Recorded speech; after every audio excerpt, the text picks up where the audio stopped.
Welcome to DIA Connections. Before we get started with this episode, I want to let you know that it contains discussions about post-traumatic stress disorder, or PTSD. It includes related experiences like trauma, distressing events, and emotional struggles. Listener discretion is advised, as these topics may be sensitive or triggering for some individuals. On my orders, coalition forces have begun striking selected targets of military importance to undermine Saddam Hussein's ability to wage war. 3 days after President Bush made that announcement in March 2003, a chilling video was seen around the world. It wasn't of missiles or tanks or explosions from the aerial bombardment of Baghdad. It was video of Iraqi forces interrogating captured American soldiers. What's your name? My name is Edgar from United States. What's your name? Sergeant James Riley. From any country? United States. City? New Jersey. The video showed wounded prisoners from the 507th Maintenance Company. They were Army supply specialists traveling in a military convoy heading toward the Iraq city of al-Nasiriyah. They unintentionally crossed into enemy-held territory, and they were attacked.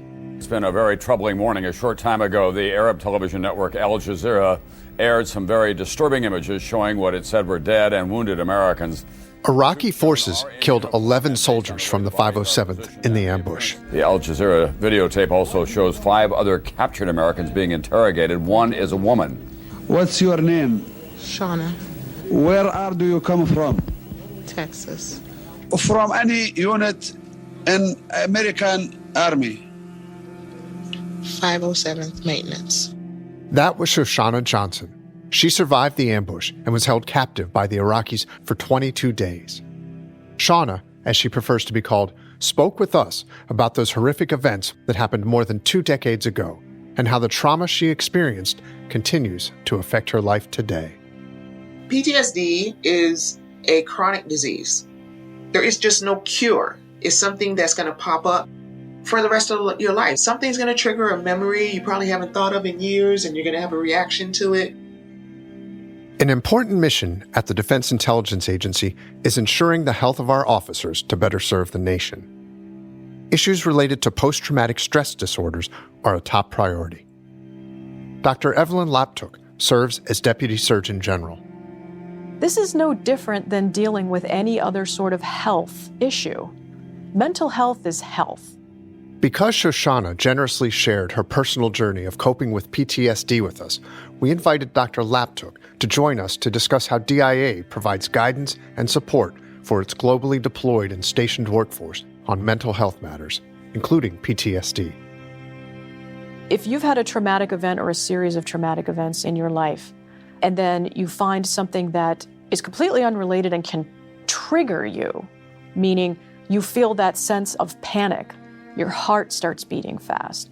You feel like the walls are closing in on you, and you're just not sure why. Those are some signs that you're experiencing some post-traumatic stress, and you need to seek some assistance. You need to tell somebody about it. That's wise advice from Dr. Laptuk, and here's some from Shoshana Johnson. Reaching out for mental health help is not a weakness, it is a strength. This is DIA Connections. She's a cook with the 507th Maintenance Company and did not expect to see combat. But this past weekend, in the pell-mell push toward Baghdad, her convoy of support vehicles took a wrong turn, found itself cut off and under enemy fire. Our next guest was serving our country in Iraq when she was captured and held as a prisoner of war for 22 days. Here with her story, please welcome the amazing Shoshana Johnson. The attention from such a huge amount of people was really intense. It was difficult to deal with.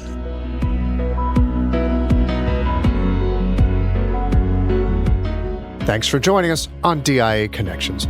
We're calling this episode Shoshana's Story.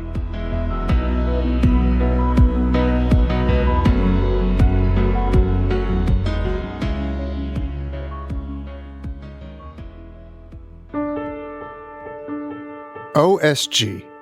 It stands for the Office of the Surgeon General. It may not be as well known as other offices at DIA, but it does play a critical role in DIA operations worldwide. The Deputy Surgeon General is Dr. Ellen Laptook. So the Office of the Surgeon General is charged with global health, wellness, and medical readiness and preparedness for the DIA workforce. We have our Operations Division, Medical Readiness Division, Psychological Assessments, Employee Assistance Program, and Occupational Safety and Health Division. We'll bring Dr. Laptook back later in the show to talk about the guidance and support that the OSG provides for issues like PTSD. PTSD is something that has affected our special guest, Shoshana Johnson, since 2003. For a little more context on PTSD and Shoshana, let's revisit our last episode, Candid Cameras.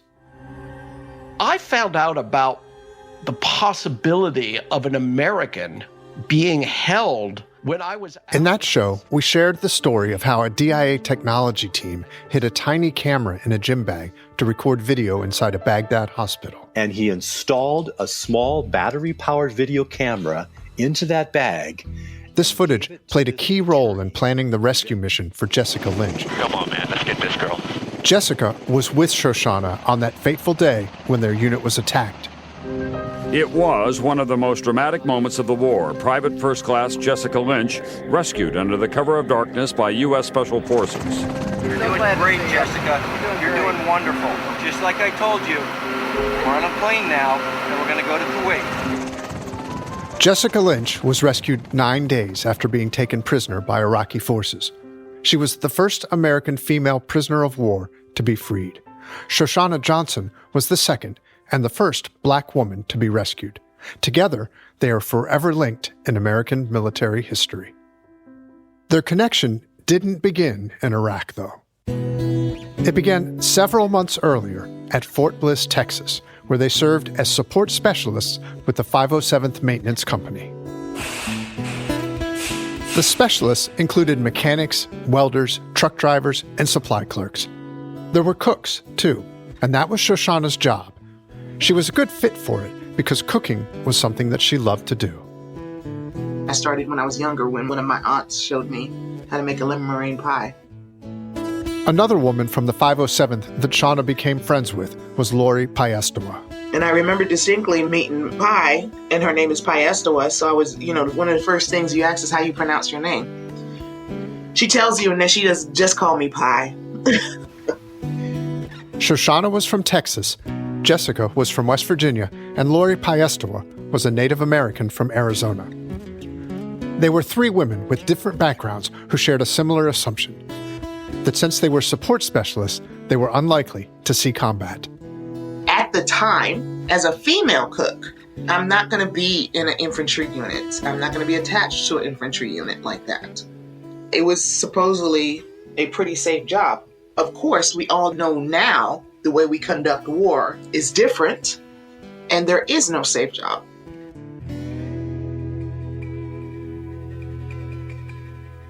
Thank you for joining us, Shauna, to talk about your experiences during and after the Iraq War. And I realize that some of this may be difficult to talk about, so thank you. Before I ask you about Iraq, can you tell me what you remember about Kuwait, which was where you were before going into Iraq?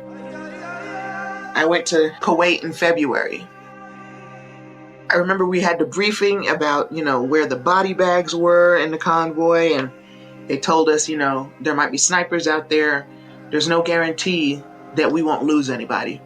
Wow, so just a few weeks earlier, you're in Texas, not anticipating deploying to a combat zone, and then you're warned about snipers and body bags. How'd you feel hearing that? At first you get a little scared and a little terrified about it, but my dad was in the Army. My sister had just come back from her deployment where she supported Afghanistan. I have a great uncle that was Vietnam and Korea. This is not new to the family. The thought that I may die, really came more alive at that moment. Now, did I think I would get injured and captured? No, that never entered my mind. Never, ever. Okay, then the war starts and you go into Iraq and the 507th is in the back of a long convoy. Did you think that was a safe place to be? Oh, yeah. a large convoy. I was like, it'd be hard to ambush so many vehicles at one time. But we got cut off. You got cut off. Tell me about that. How did that happen? We stopped to pick up vehicles that had, it's sand, you get bogged down and stuff, and we ended up picking up some other vehicles that got left behind, and then we got left behind, basically. We also had to hit certain checkpoints, and when you hit the checkpoint, they tell you where to go next. By the time we got to one checkpoint, I know this for a fact, the checkpoint was gone. I can hear a certain something in your voice, even now when you say the checkpoint was gone. Was that when you thought something wasn't right? Or was it earlier? That morning of the ambush, we had passed some Marines. And I was like, why are we passing the Marine Corps? That instantly set alarm bells off. We had passed the Marine Corps. And I was like, we're a maintenance company. We're passing the United States Marine Corps. We go through the city of Nazaria. They get communications that the city is unsecure. Get out. We turn around and then we miss another turn. So we missed taking that right turn that originally take us out of the city that we came. So we have to turn around again. I remember thinking, oh my God. And I remember as we're turning around, you see every vehicle that passed you and stuff like that. And I remember seeing Pi, and she's shaking her head. Like, no. Once we start going on our way out, everybody's speeding up. They're hauling butt. The truck in front of us is taking off, and we're taking off also. And then we ended up being like pushed off the road, and we couldn't get up. We got stuck. We hear gunfire. It sounds like rocks hitting. We were like, okay, this is it. I was like, we got to get going. We couldn't get the truck vehicle going. I remember gathering all my magazines. I remember popping the window up front because it pops open so you can fire out of it. I remember seeing a gentleman way off. I fired my weapon. I missed. I remember feeling a crash.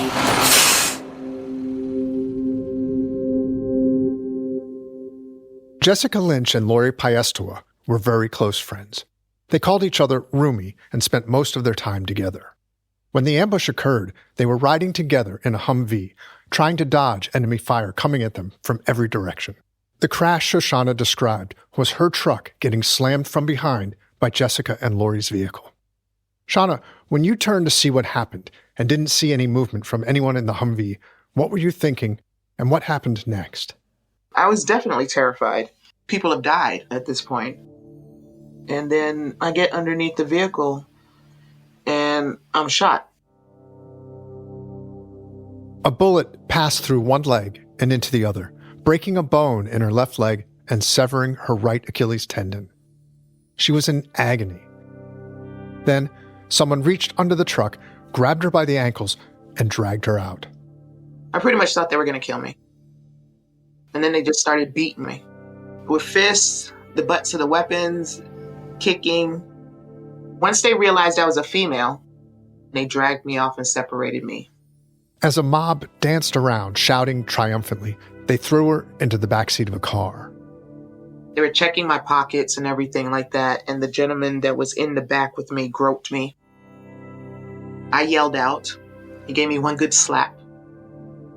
The two that were in the front of the vehicle kind of turned around and he immediately backed off of me. They took us to Baghdad, took most of the day. They stopped along in every little city to show off their captives.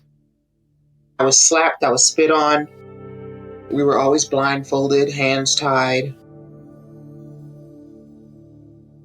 Jessica Lynch and Lori Piestewa were taken to Saddam Hussein Hospital in Baghdad. Tragically, Lori died from injuries sustained in the attack.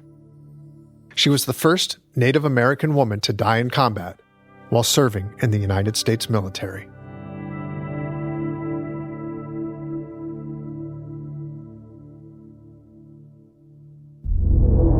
For Shoshana, 3 weeks of captivity were filled with physical, and emotional anguish.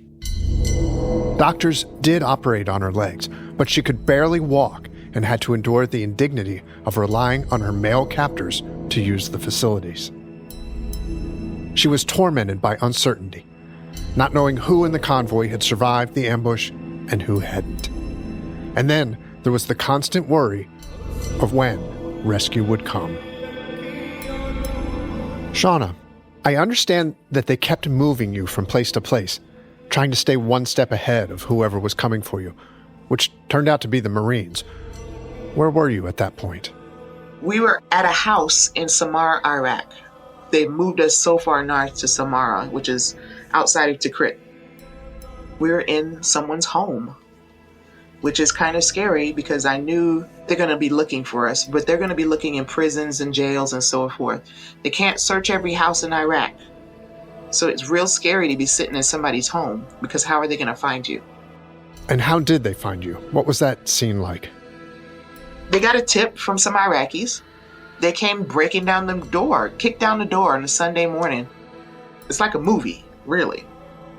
You see that stuff on TV where they play soldier and do all this stuff, but this time it really happened. They kicked down the damn door and, talking about get down. And I was like, oh my God, it's clear English. I'm going home.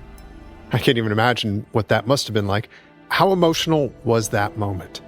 Being a female in the military and a black female on top of that, you tend to hold on tighter because you don't want to be seen as weak.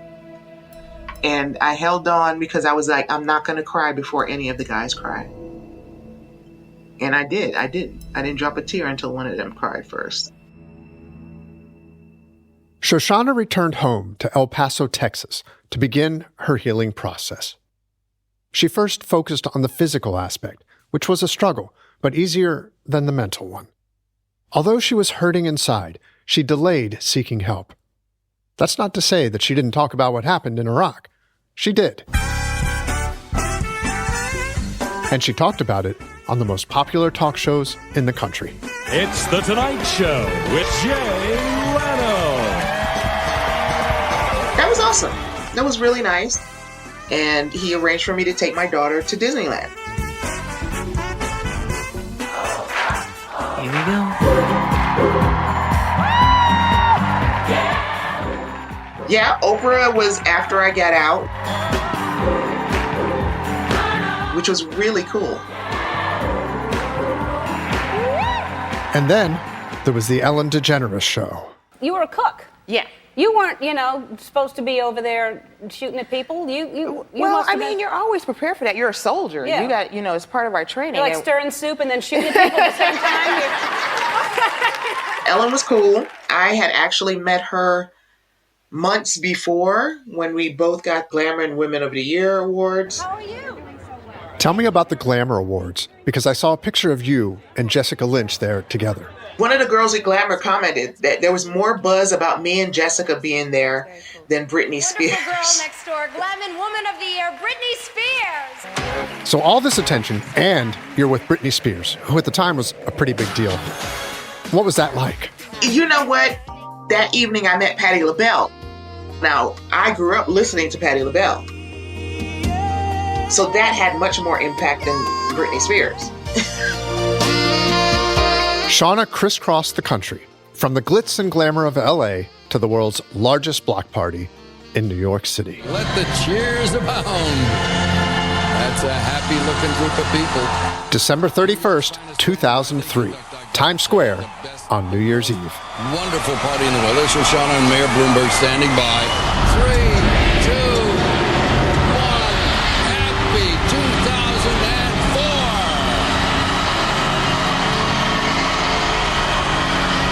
I find it interesting that you made all these appearances relatively soon after what happened in Iraq.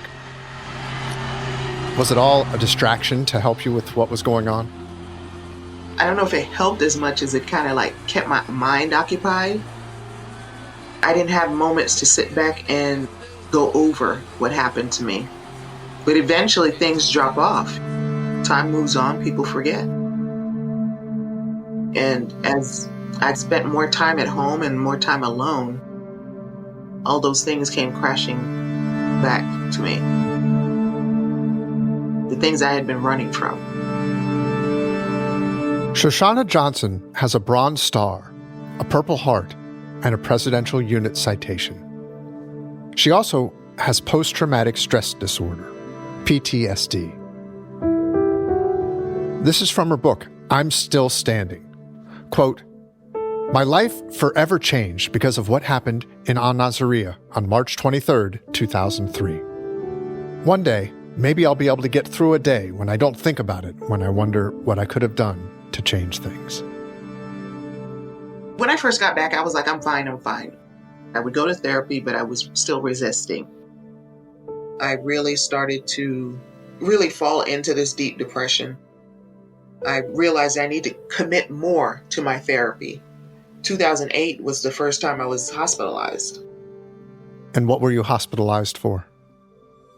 For deep depression and suicidal ideations. It was a lot. Once the noise quiets down, you have to live with your experience, your guilt of survival, of what you could and could not do. When you talk about what you could or could not do, are you referring to before the ambush when you knew that the convoy was lost? That you didn't say anything? Yeah. If I had said something, what would have happened? I could have panicked, I could have screamed. They would have still threw me in the back of the truck and gone on with what they were doing. And that's one of my sticking points that I have to work through in therapy. DIA is made up of 16,500 people around the world, and half of that workforce is located overseas. About 30% of the workforce is active duty military, and the remaining 70% is civilian. The Office of the Surgeon General is responsible for ensuring the health, the wellness, and the readiness of the workforce, and Dr. Evelyn Laptook serves as the Deputy Surgeon General. She sat down with historian Paul Isaacson to discuss the stressors described by Shoshana Johnson and the efforts that DIA makes to provide medical support for its workforce. One of the stories Shoshana has shared with us is that there was a moment in time before her convoy was ambushed that she knew that they were lost, and she felt like she could have or should have spoken up. Could I have done something different, and my buddies would be alive or free? That would be considered completely normal to have that self-conversation. Is there something I should have done differently? Could I have changed the outcome in this situation? You're constantly running that algorithm in your head. What if I had done something differently? Is this my fault? When the self-conversation becomes constant, where you're constantly dwelling on what I should have done differently, then you're losing that forward focus in life. And that is also on that spectrum of post-traumatic stress. With staff stationed in U.S. embassies in 140 countries and in hundreds of other locations, DIA officers face a range of stressful environments. Being psychologically prepared for deployments and undergoing continuous evaluations are essential to the mission. What is the breakdown of who's deploying? What types of people from DIA are going overseas? You have civilians who are filling specific roles for combatant commands that are conducting operations. So you can have analysts that are deploying. You can have people who work in the Chief Information Office. They're the IT folks. They can be going downrange. We have our defense attachés who are placed at embassies that are in either steady state operations or in some cases quite austere and in extreme cases under combat operations. Those attachés are screened as they go through the schooling and training process here at DIA. So they are psychologically evaluated at the beginning, all the way through the process, and then prior to their departure. Years ago, I deployed for DIA to Iraq, and I remember having one of these psychological interviews both before I left and after I returned.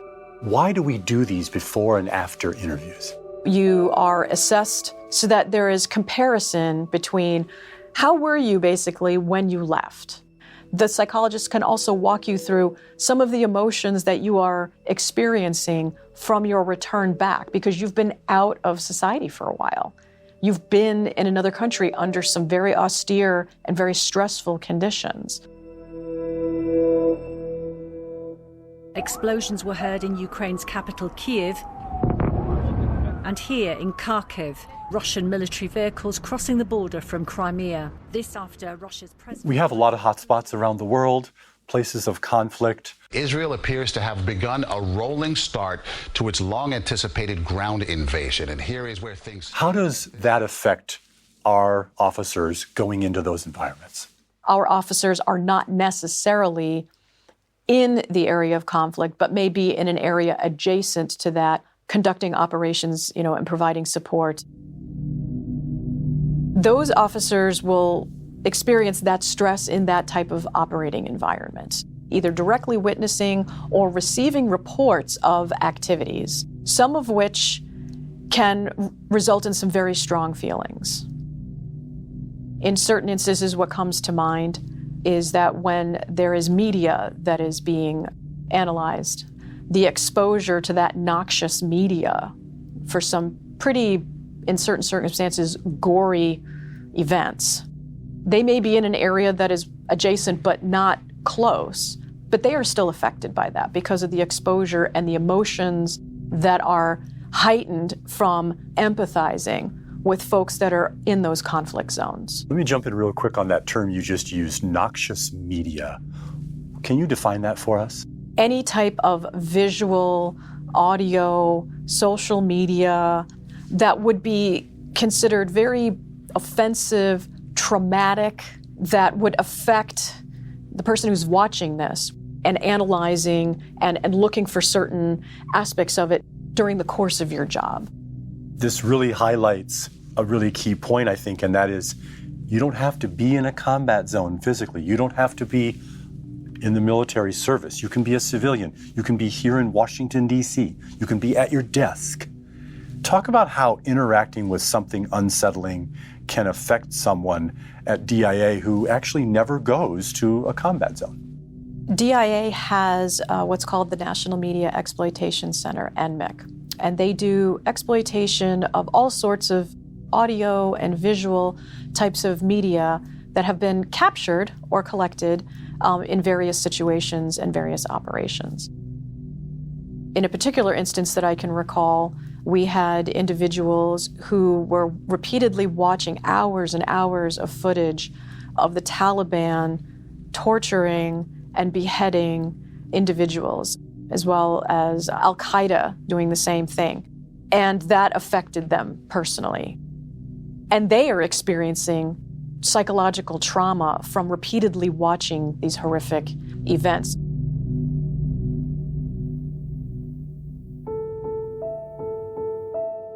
Post-traumatic stress disorder affects millions of Americans. According to the National Center for PTSD, about 5 out of every 100 adults in the U.S. experience PTSD in any given year. Women are more likely to develop PTSD than men, and it is not exclusive to veterans. PTSD is not a military issue. It's not a defense issue solely. Anyone who experiences a traumatic event during the course of their lifetime, whether it is from childhood, adolescence, adulthood, it could be sexual trauma, it could be a car crash, it could be a weather event, anything that produces trauma and disruption and personal impact can result in a post-traumatic stress response.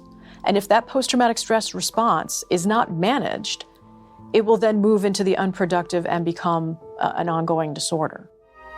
John Rambo, a drifter, just passing through their town.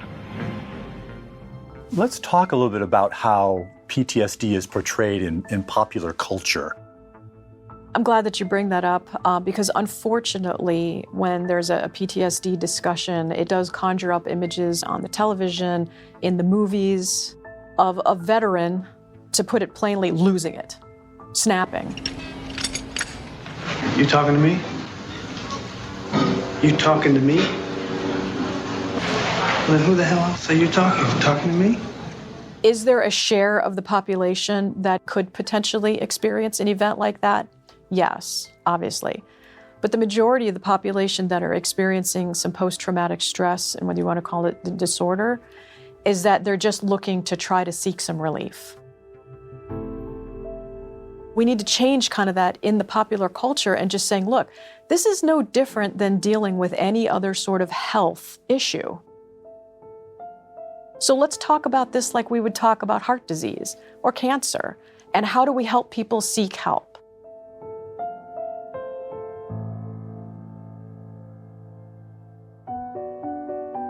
Helping people seek help. That's Shoshana Johnson's mission. It's a chronic disease, and how you deal with your chronic disease, just like I would say diabetes, is monitoring it. If you have a flare-up or issue, you go get treatment and have those things set up. It may not be where you need therapy once a week and stuff. It may fall off and you can do it every 3 months, every 6 months, but you have to realize the option, you have to have a setup and a plan because it's necessary. What I say very often, especially in the last couple of years when, the light bulb came on in my head, weakness is allowing the disease to control you when you know you have the means to control it. That is weakness. Shoshana Johnson is doing well. A few years ago, she completed a culinary arts program and now regularly speaks with veterans about the Iraq War and managing PTSD. It's something that gives her strength. Somebody came to me and said their husband, they spoke to them and they were able to deal with it better. I was like, all worth it. If you or someone you know is affected by PTSD or similar issues, please reach out to a mental health professional or contact the National Crisis and Suicide Hotline. Dial 988 for support. As always, thanks for listening to DIA Connections.